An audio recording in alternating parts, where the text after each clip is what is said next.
तो ये हम जो है चीज़ों को ऑब्जेक्टिवली अंडरस्टैंड करने के लिए यहाँ डेटा बेस्ड हम सारी चीज़ें देखेंगे। तो ये हमारी मार्केट की परफॉर्मेंसेस हैं टिल 12।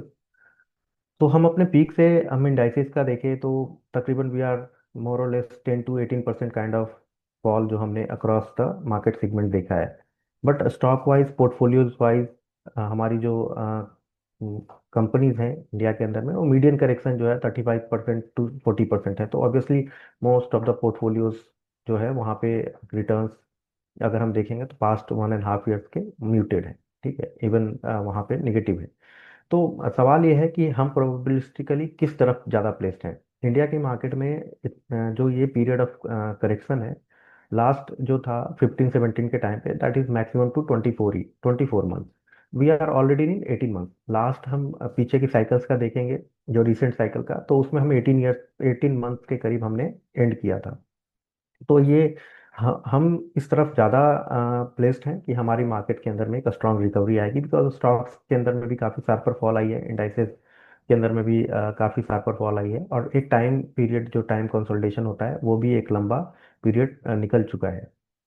दूसरी चीज़ ये है कि ये मार्च के मंथ में जो हमको एक्सेलरेटेड सेलिंग दिख रही है उसका जैसे मैंने शुरुआत में जिक्र किया कि कई इसके अंदर में सीजनैलिटी होती है, वो आपको देखने को मिल रही है बिकॉज ऑफ सर्टेन फैक्टर्स जो मैंने बिगिनिंग में डिस्कस किया था। तो ये हमारे लिए मार्च के मंथ में जितनी डिप है दैट इज मोर और लेस एन अपॉर्चुनिटी, बिकॉज ये शार्पर फॉल ही आपको एक जो अच्छी अपॉर्चुनिटी देते हैं to build good companies in your portfolio. और देन उसके बाद जो आप रिकवरीज देखेंगे ऑब्वियस सी बात है कि वहाँ पे आपको जो स्ट्रॉन्गर रिकवरीज आती हैं वो सबसे पहले क्वालिटी कंपनीज में आती हैं। लोग जो फंड्स हैं दे स्टार्ट एक्यूमुलेटिंग दो इवन एट दिस टाइम।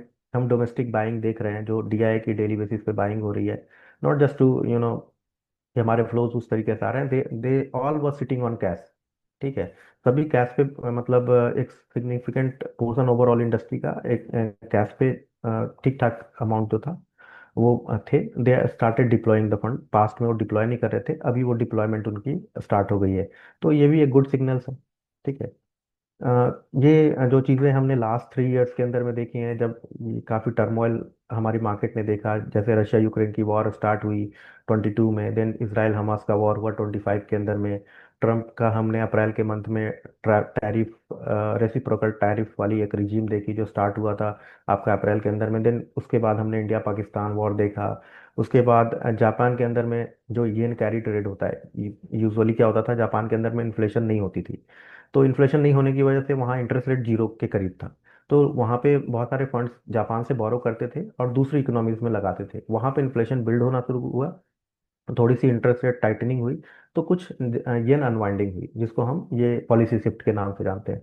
तो उसका भी कोई खास इम्पैक्ट जो है जितनी फियर थी वो नहीं हुई। ऑब्वियसली वो उसने इम्पैक्ट किया बट जिस तरीके का फियरफुल एक्सपेक्टेशन था वो नहीं हुआ। Then we are going through the US Israel Iran war. ठीक है। अब इसका असर क्या हुआ है? इसका असर ये हुआ है कि लास्ट जो 3 इयर्स में जो जियो पॉलिटिकली हमने इतनी मतलब अनइजीनेस देखा है या इतने बैक टू बैक इवेंट्स देखे हैं, इसका रीजन ये हुआ है कि मोस्ट ऑफ द मनी जो है वो सेफ हेवेंस की तरफ जाने शुरू हो गई। ठीक है, सेफ हेवेंस में पहले अगर हम देखें तो येन इज का सेफ हेवन। उसके बाद अगर हम देखें तो यूएस का जो डॉलर है वो सेफ हेवन है। देन यूएस की मार्केट्स में जिस तरीके से लास्ट 2 इयर्स के अंदर में एआई को लेके और एआई कंपनियों के कैपेक्स बिल्ड हुए हैं, तो यूएस की इकोनॉमिक ग्रोथ जो पहले एक एक्सपेक्टेशन थी कि रिसेशन में जाएगी, that has been more anchored by these companies उनकी कैपेक्स से। बट वहाँ पे जो पूरा पैसा फ्लो हुआ लास्ट 2 इयर्स हम यूएस की मार्केट में देख रहे हैं, तो एक बहुत larger level of re rating हुई। तो ये पैसा सब कहाँ से हुआ? ये सब हुआ थ्रू जो ग्लोबली कंट्रीज है वहां से, जहाँ पे एफआईएस को लगा कि risk reward is not favourable.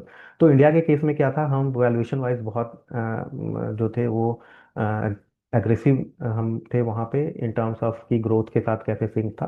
तो ऑब्वियसली वहाँ रीएडजस्टमेंट हुआ है और एफआईआई ने वो पैसे जो है वो एलोकेट किए हैं दूसरी मतलब जो ग्रोइंग पॉकेट्स थे वहाँ पे। तो ये रीएडजस्टमेंट का असर ये हुआ कि लास्ट 18 मंथ से हमारी वैल्यूएशन बहुत सॉफ्ट हो गई है। हमारी अर्निंग्स जो है उसके आउटलुक अच्छे होते चले जा रहे हैं।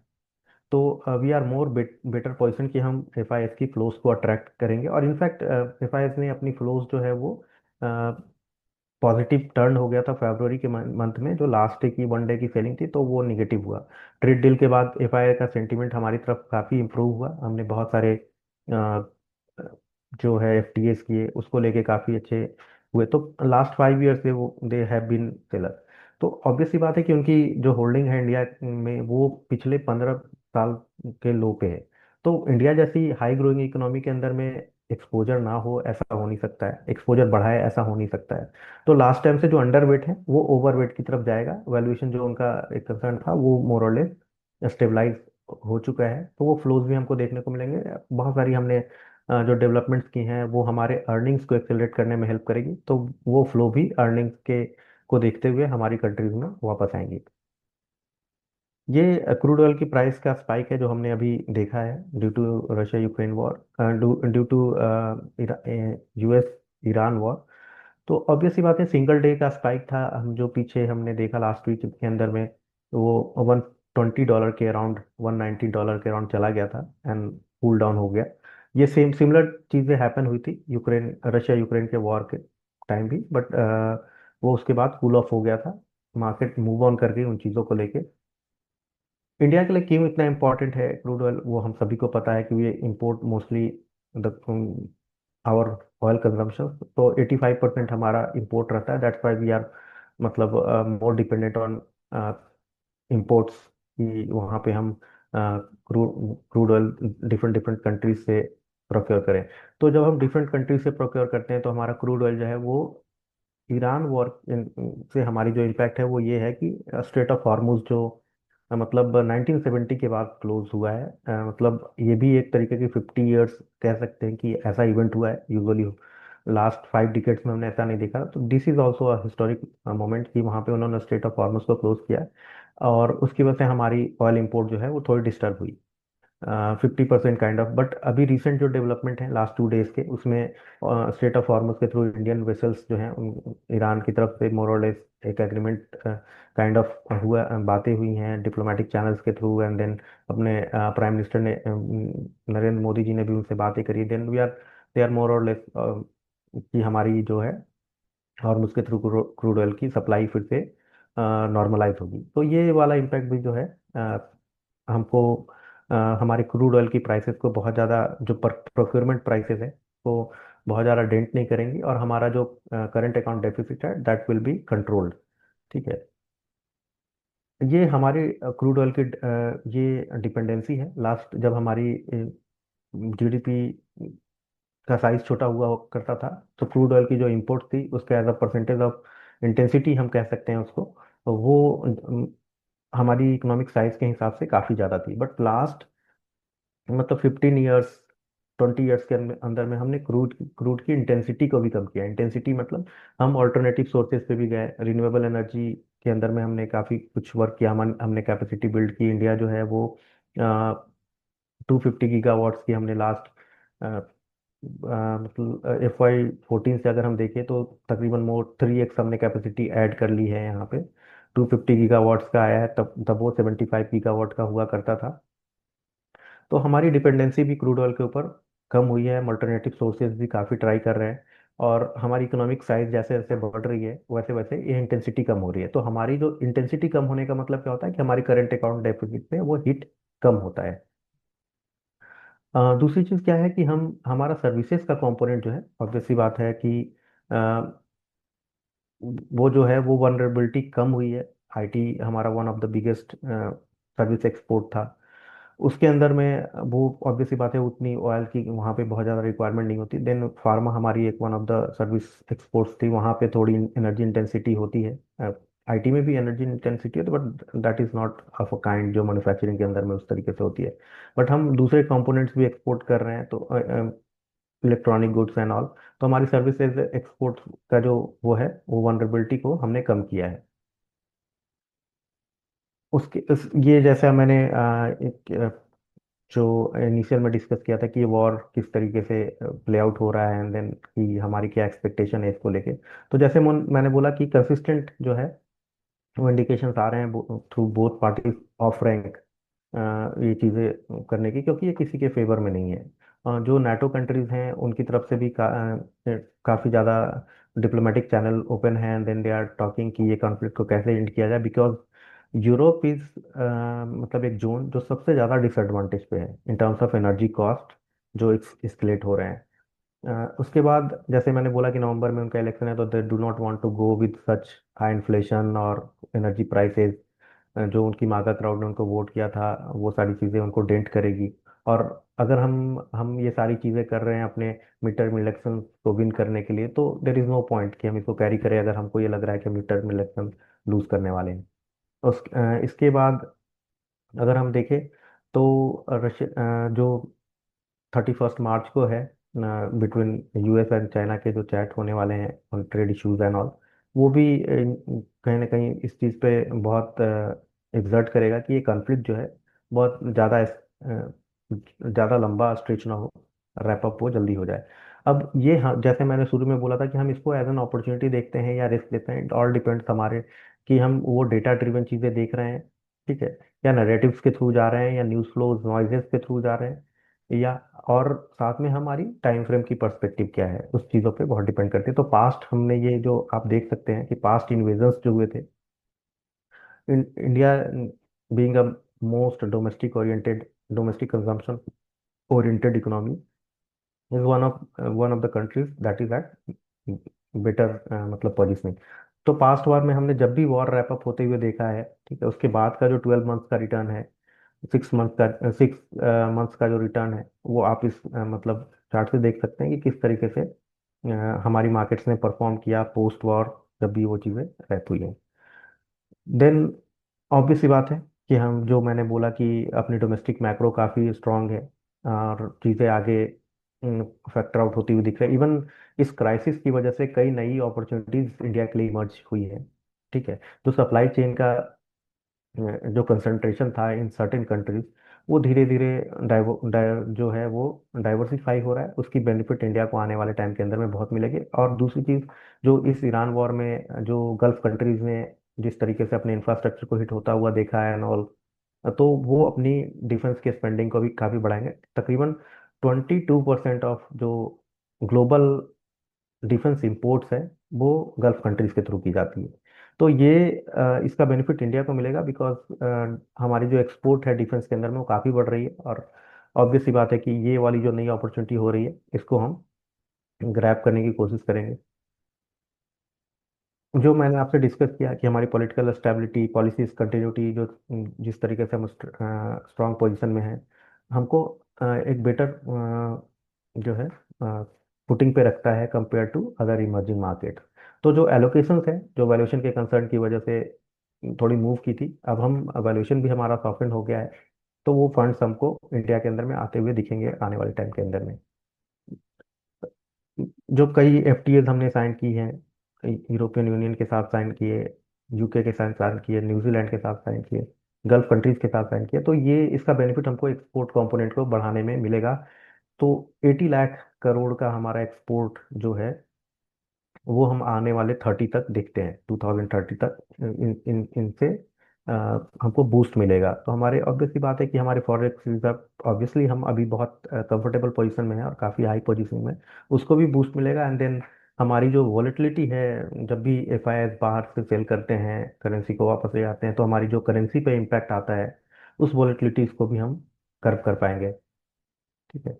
ये हमारे कॉर्पोरेट्स की कैपेक्स के ट्रेंड्स हैं जो हम देख रहे हैं। तो ऑब्वियसली हमारे corporates they are more bullish on India than our, मतलब हमको क्या होता है कि हमको नॉइजेज मिलती है, देन फीड्स मिलते हैं थ्रू वेरियस पार्टिसिपेंट जो मार्केट के अंदर में है।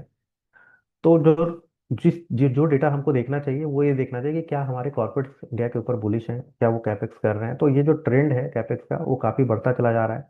तो ऑब्वियस सी बात है, दे आर मोर बुलिश, ठीक है, कि हमारी हमारी डोमेस्टिक इकोनॉमी वाइब्रेंट, उनके लिए वाइब्रेंट रहेगी, कॉर्पोरेट अर्निंग्स बढ़ेगी एंड ऑल, वो सारी चीज़ें। तो कैपेक्स ट्रेंड आपको बताता है। तो ऑब्वियस सी बात है, ये एक हमारे लिए पॉजिटिव एक हमको इन्फ्लुएंस लेना चाहिए कि why we are so worried and why we are so मतलब इन पैनिक मोड, जो शॉर्ट टर्म में ये हमको स्पाइक्स मिल रहे हैं क्रूड ऑयल की, उसकी वजह से। ठीक है, क्योंकि हम जब भी किसी कंपनी में इन्वेस्ट करते हैं तो हम हमारा क्या होता है, लॉन्ग टर्म के पॉइंट ऑफ व्यू से जब हम चीज़ों को एक्वायर करते हैं तो वी आर मोर और less a partner to the promoter. ठीक है, तो हमको भी उनकी तरह सोचना चाहिए। ठीक है, ठीक, पार्टनर्स होने का बेनिफिट क्या है? जब हम अपने आप को पार्टनर की तरह देखते हैं उस बिजनेस के अंदर में, तो हमारा व्यू पॉइंट जो है वो ऑब्वियसली लॉन्ग टर्म हो जाता है, एंड दैट वो हमारे कंपनी के विजन के थ्रू अलाइंड हो जाता है। तो जब कॉर्पोरेट बुलिश हैं चीज़ों को लेकर, तो why we are so worried. ठीक है, दूसरी चीज़ जो हमको है वो ये ट्रेलिंग कैपेक्स का ही आप देखेंगे जो है, वो ट्रेजेक्टरी दिखा रहा है, जो आपको बता रहा है कि किस तरीके से अपने कंट्री के अंदर में कैपेक्स हो रही है और चीज़ें स्ट्रेंथन हो रही है। देन ये पास्ट के हमारे डेटा पॉइंट्स हैं जो पीक और बॉटम से जो यूजुअली, जो मैंने सीजनलिटी की बात की थी कि मार्च के महीने में नॉर्मली क्या होता है, अगर आपके मार्केट ने अच्छा परफॉर्म नहीं किया पास्ट के ईयर्स में, तो वो एक टैक्स एडजस्टमेंट वाली जो सप्लाई प्रेशर आती है। ठीक है, लिक्विडिटी कम होने की वजह से थोड़ी सी मतलब फॉल ज़्यादा हमको देखने को मिल जाता है कई बार। आरबीआई के थ्रू लिक्विडिटी की जो सिनेरियो मार्च के महीने में है उसको सही तरीके से एड्रेस किया जा रहा है। ठीक है, सो दैट की लिक्विडिटी टाइटन नहीं हो पूरे बैंकिंग सिस्टम में।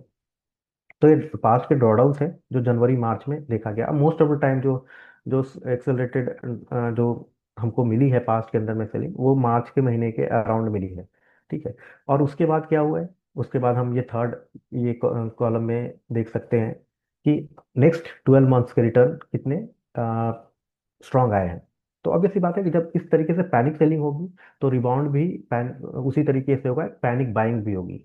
जो हमने कोविड के टाइम्स पे दिखा था कि इंडिया के अंदर में जब पैनिक सेलिंग हुई थी तो रिबाउंड भी बहुत पैनिक हुआ था। मोस्ट ऑफ टाइम जब भी पैनिक सेलिंग होती है या बहुत शार्पर डिक्लाइन होते हैं, अगर हमारी वैल्यूएशन अट्रैक्टिव है तो वो रिबाउंड भी जो है वो काफ़ी ऊपर होता है, और हम काफ़ी अट्रैक्टिव वैल्यूएशन जोन में जा रहे हैं। 17x forward, 16x forward earnings पे अगर हम देखें तो हम काफ़ी, जो हमने पास्ट के मीडियन जो लेवल्स देखे हैं जहाँ से हमारी मार्केट ने बहुत स्ट्रांगली रिएक्ट किया है, तो हमारी फॉरवर्ड अर्निंग के जो गाइडेंसेस हैं वो हम जो अर्निंग्स हमारी प्लटीव हो गई थी, वो 27 में जिस तरीके से फॉरकास्ट है अर्निंग की, वो भी काफ़ी स्ट्रांग आ रहा है।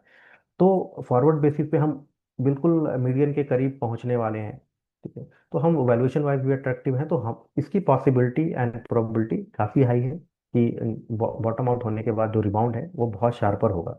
तो ये महीना मतलब नॉर्मल रहता है, हम पास्ट की ट्रेंड से भी देखते हैं इस तरीके से कि अ, अब एक अगर हम ये बात करें कि सपोज करें किसी ने इस ऐसे टाइम्स पे लगाया जब मार्केट काफ़ी बुलिश मोड में थी, देन उसके बाद क्राइसिस आई और वो उन्होंने लॉन्ग टर्म तक उसको होल्ड किया, तो क्या किस तरीके से उनके रिजल्ट पे इम्पैक्ट आया? तो हम देखेंगे जब भी इस तरीके की बड़ी क्राइसिस आई है, इवन इफ आपने पीक के करीब लगाया हो या उसके करीब अपने पैसे को लगाया, you still emerge as a winner. ठीक है, 15 to 21% का CAGR आपको मिला है over a period of time. ठीक है, तो टाइमिंग का जो एक माइंड में लोगों को रहता है कि हम मार्केट गिर रही है थोड़ा और नीचे ले लेंगे थोड़ा, नो बडी कैन टाइम मतलब एब्सोल्युटली। ठीक है, अगर आप अब ऐसे करने की कोशिश कर रहे हैं तो कई बार क्या होता है जब मार्केट रिबाउंड होती है तो वो आप मिस कर जाते हैं। पर्टिकुलरली सिप मेथड से जो लोग जा रहे हैं, SIPs के मेथड से जा रहे हैं, उनके लिए तो बेस्ट टाइम है। अगर आप ऐसे कंडीशंस में अपने पैसे मतलब सिप को बिल्ड करके सिप को बढ़ा के अपनी यूनिट कॉस्ट को लोअर नहीं करेंगे, then how will you get benefited from जब वो प्राइस रिबाउंड करेगी। तो ये टाइम पे जो होती है चीज़ें, अगर आप सिप मोड में जा रहे हैं तो ये तो बेस्ट टाइम है जहाँ आप अपनी यूनिट्स के कॉस्ट को बहुत कम कर सकते हैं, क्योंकि आपको भी पता है कि ऐसी कंडीशंस मार्केट में हमेशा नहीं रहने वाली है। ठीक है, और मार्केट का ये नेचर है, मार्केट कभी भी इस तरीके से बहुत ज़्यादा कंप्रेस नहीं रहती, वो एक्सपैंड करती है। और वो एक्सपेंशन का साइकिल जो है जब स्टार्ट होता है तो एक्सपेंशन काफ़ी फियर्स होती है। तो अगर आप टाइमिंग की रिस्क लेके नहीं थोड़ा और नीचे आ जाए थोड़ा और तो इसकी बेस्ड आप इससे अंडरस्टैंड कर सकते हैं कि इवन इफ यू मतलब आपने इन्वेस्ट किया होता पीक पे, तो भी आपकी कितनी डिसेंट रिटर्न होती है। और अभी तो हम चीज़ें बहुत चिपली अवेलेबल हैं, तो ऑब्वियस सी बात है कि आपकी फ्यूचर कैगर जो है वो बहुत स्ट्रांग आने वाली है। तो ये जो है कैपिटल सेफ्टी की बात करें तो लोग माइंड में ये आता है कि क्या हम कैपिटल सेफ्टी हमारा है, हमने लगाया, हमारी मनी का जो वो है वो NAV निगेटिव आ रहा है, मतलब रिटर्न्स हमको नहीं। निगेटिव आ रहा है। तो ये हमको ये चीज़ पर डिपेंड करता है कि हमारा टाइम फ्रेम क्या है। अगर हम छोटे टाइम फ्रेम में चीज़ों को देख रहे हैं तो हम मोर और लेस अपने आप को हमने ओपन कर रखा है मार्केट की वोलेटिलिटीज को लेके। बट अगर हम लॉन्ग टर्म के पॉइंट ऑफ व्यू से चीज़ों को देख रहे हैं तो ये जो वोलेटिलिटी है that is more of an opportunity than risk. क्योंकि मार्केट के वोलेटिलिटी में ही तो आप अच्छी चीज़ों को अपने अट्रैक्टिव प्राइसेस पे ले पाए चली जाए। तो जो अट्रैक्टिव चीज़ें हैं वो कैसे मिलेंगी आपको, when will you acquire those things, जब। और ऐसे ही टाइम का हम हमेशा वेट करते हैं। हम जब मार्केट बढ़ती रहती है तो हम ये सोचते हैं कि मार्केट थोड़ी गिरेगी तो मैं और पैसे लगा दूंगा एंड ऑल वो लगा दूंगा। अब मार्केट गिरती है तो we start become a forecaster कि मार्केट और गिरेगी और गिरेगी। ठीक है, वो टाइम पे उससे ड्राइव होने की चीज़ें नहीं होती हैं। अगर आपकी पोर्टफोलियो एडुकेटली डाइवर्सिफाइड है, ठीक है, across the sector, across the stocks, तो कैपिटल आपका सेफ है। एक टाइम पीरियड ऑफ जो एक सर्टेन लेंथ ऑफ टाइम जो आपकी इन्वेस्टेड जो मनी इन्वेस्टेड रहती है, अगर आपने सिग्निफिकेंट उसको टाइम दिया है ग्रो करने के लिए, तो वो एक आपको अच्छा कैगर भी दे के देती है। अगर हम अपनी बात करें, ब्राइटर माइंड की बात करें, तो हमने 14 सेक्टर्स के अंदर में 30 स्टॉक्स के अंदर में इन्वेस्ट किया है। तो ऑब्वियसली हाईली डाइवर्सिफाइड पोर्टफोलियो है। उसमें कुछ भी डरने या पैनिक करने वाली बात नहीं है। बिकॉज मार्केट के अंदर में अगर आपने एडुकेट डाइवर्सिफिकेशन किया है, राइट सेक्टर्स की तरफ एलोकेशन किया है, और significant sector and stock wise आप पोजिशन है, तो आपको उसकी आउटकम भी अच्छी दिखेगी। ठीक है, शॉर्ट टर्म वॉइसेस को अगर हम अवॉइड करें तो पोर्टफोलियो की बैलेंस शीट, कंपनीज की बैलेंस शीट जो है one of the strongest form में है। अगर हम देखें तो मीडियन हमारा जो बैलेंस शीट का डेट टू इक्विटी है, ठीक है, वो 0.2 है। ठीक है, जो किसी भी एक्सटर्नल शॉक को लंबे पीरियड तक विदस्टैंड करने की कैपेबिलिटी देता है। वैल्यूएशन सेफ्टी ऑब्वियसली, जो पेग रेशियो एब्सोल्यूट टर्म्स में देखने का कोई सेंस नहीं बनता, उनके ग्रोथ के हिसाब से अगर हम उसको मैप करें तो जो जो वैल्यूएशन है हमारे पोर्टफोलियो कंपनीज की, वो भी काफ़ी लोएस्ट पे है, 0.24, बिलो वन। जो अगर हम देखेंगे ग्रोथ के सिंक करते हुए प्राइस टू अर्निंग वैल्यूएशन, तो वो जितना नीचे जाता है उतना अट्रैक्टिव होता चला जाता है, बस कि ग्रोथ जो है वो सस्टेनेबल हो और वो ग्रो करता चला जाए।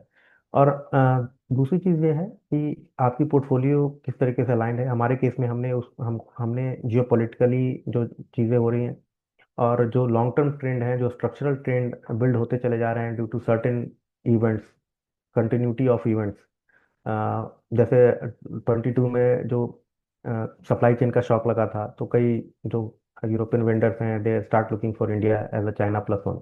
ठीक है, as an alternative alternate vendor, जहाँ पे वो सारी चीज़ें वो चीज़ें एक्सेलरेट हुई। तो हर जो इस तरह की क्राइसिस होती हैं, वो अपने आप में एक अपॉर्चुनिटी होती है, वो अपॉर्चुनिटी क्रिएट करती हैं। तो एरोस्पेस की बात करें, रिन्यूएबल एनर्जी की बात करें, ठीक है, डिफेंस एक्सपोर्ट्स की बात करें, तो कई ऐसे सेगमेंट हैं जहाँ पे काफ़ी अपॉर्चुनिटी बिल्ड होती चली जा रही है और ट्रेंड्स जो है जो ग्रोथ का वो स्ट्रक्चरल होता चला जा रहा है। तो ये इस तरीके से हमने अपने आप को पोजीशन किया है कि जितनी भी स्ट्रक्चरल टेलमेंट्स हैं उसका बेनिफिट हम उठा सकें। और वैसे भी हमारी 3M फिलोसफी के अंदर में हम वैसे सेक्टर्स में ही रहते हैं जहाँ पे स्ट्रक्चरल टेलविंड हो।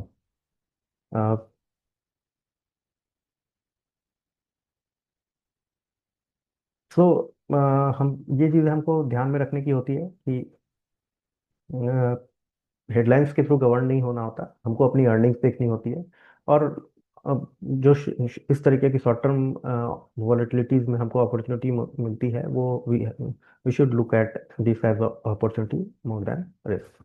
ऑब्वियसली हमारे डिसीजंस डेटा ड्रिवन होने चाहिए, डेटा बैक्ड होने चाहिए, रादर देन